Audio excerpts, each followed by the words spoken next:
ചൊല്ലി മുസ്ലിം ലീഗും കോൺഗ്രസും തമ്മിലെ അഭിപ്രായ ഭിന്നത രൂക്ഷമാവുകയാണ്. അൻവറിന്റെ UDF പ്രവേശനം അടഞ്ഞ അധ്യായമെന്ന് കോൺഗ്രസ് വ്യക്തമാക്കുമ്പോൾ നാമനിർദ്ദേശ പത്രിക പിൻവലിക്കാനുള്ള സമയപരിധി വരെ ചർച്ചയ്ക്ക് സാധ്യതയുണ്ടെന്ന നിലപാടിലായിരുന്നു ലീഗ് നേതൃത്വം. നാമനിർദ്ദേശ പത്രിക കൊടുത്താലും അൻവറിന് പിൻവലിക്കാനാവുമെന്നും സാഹചര്യം മനസ്സിലാക്കി UDF നേതാക്കൾ മുൻകൈ എടുക്കണമെന്നും കഴിഞ്ഞ ദിവസം രാവിലെ മുസ്ലിം ലീഗ് ജില്ലാ general secretary P Abdul Hameed MLA പറഞ്ഞിരുന്നു. ലീഗ് സംസ്ഥാന നേതൃത്വത്തിന്റെ മനമറിഞ്ഞുള്ള പ്രതികരണമാണിത്. കോൺഗ്രസിൽ നിന്നുള്ള സമ്മർദ്ദത്തിന് പിന്നാലെ വൈകിട്ട് അദ്ദേഹം നിലപാട് തിരുത്തി. അൻവറിന് മുന്നിലെ എല്ലാ വാതിലുകളും അടഞ്ഞെന്നും UDFിലേക്ക് കൊണ്ടുവരാനുള്ള ശ്രമങ്ങളോട് അൻവർ വഴങ്ങിയില്ലെങ്കിൽ പിന്നെ എന്ത് ചെയ്യാനാണെന്നും അബ്ദുൽ ഹമീദ് ചോദിച്ചു. മുസ്ലിം ലീഗ് ദേശീയ general secretary PK Kunhalikutty Anvar വിഷയത്തിൽ വലിയ പ്രയത്നവും സമയവും ചിലവഴിച്ചിട്ടുണ്ട്. ഹജ്ജിന് പോയ സംസ്ഥാന പ്രസിഡന്റ് പാണക്കാട് സാദിഖലി ശിഹാബ് തങ്ങൾ അവിടെ വെച്ച് പോലും സമവായത്തിന് ശ്രമിച്ചു.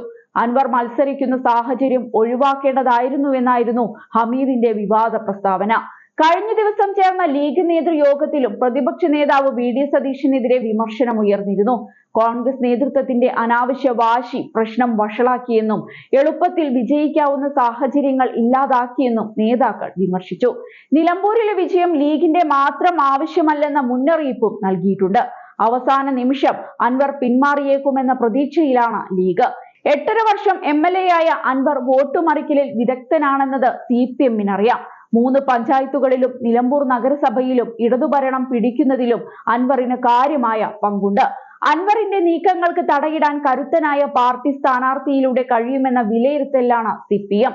അതേസമയം വോട്ടിൽ വിള്ളലുണ്ടാക്കാൻ അൻവറിന് സാധിച്ചേക്കുമെന്നതാണ് UDFന്റെ ഭീതി. മാർത്തോമ സഭ കൗൺസിൽ അംഗം കൂടിയാണ് BJP സ്ഥാനാർത്ഥി മോഹൻ ജോർജ്. ന്യൂനപക്ഷ വോട്ടുകൾ സ്വാധീനിച്ചാൽ UDFനാകും തിരിച്ചടി. അതേസമയം തൃണമൂൽ കോൺഗ്രസ് സ്ഥാനാർത്ഥിയായി PV അൻവർ കഴിഞ്ഞ ദിവസം നാമനിർദ്ദേശ പത്രിക സമർപ്പിച്ചിരുന്നു. റോഡ് ഷോയ്ക്ക് ശേഷമാണ് നിലമ്പൂർ താലൂക്ക് ഓഫീസിൽ ഉപവരണാധികാരി നിലമ്പൂർ തഹസിൽദാർ MP സിന്ധുവിന് മുൻപാകെ പത്രിക സമർപ്പിച്ചത്. തൃണമൂൽ കോൺഗ്രസ് നേതാവ് EA സുഖു, നിലമ്പൂരിലെ ഓട്ടോ ഡ്രൈവർ സലാഹുദ്ദീൻ, കർഷകൻ സജി, വഴിയോര കച്ചവടക്കാരൻ ഷബീർ എന്നിവർക്കൊപ്പം എത്തിയാണ് പത്രിക സമർപ്പിച്ചത്. നാമനിർദ്ദേശ പത്രികയിലെ സത്യവാങ്മൂലത്തിൽ അൻവറിന് 52.21 കോടിയുടെ സ്വത്തുക്കളുണ്ട്. 2 ഭാര്യമാരുടെയും പേരിൽ 10.13 കോടിയുടെ സ്വത്തും 1400 ഗ്രാം വരുന്ന 2.13 കോടിയുടെ ആഭരണങ്ങളുമാണ് ഉള്ളത്.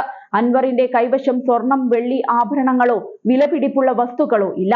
അൻവറിന്റെ കൈവശമുള്ളത് 25,000 രൂപയാണ്. 2 ഭാര്യമാരുടെയും കൈവശം 10,000 രൂപ വീതമുണ്ട്. അൻവറിന്റെ ബാധ്യത 20.60 കോടി. ബാങ്കിൽ നിക്ഷേപം 2.07 ലക്ഷം. ഭാര്യമാരുടെ ബാങ്കിലെ നിക്ഷേപം 19,091 രൂപയാണ്.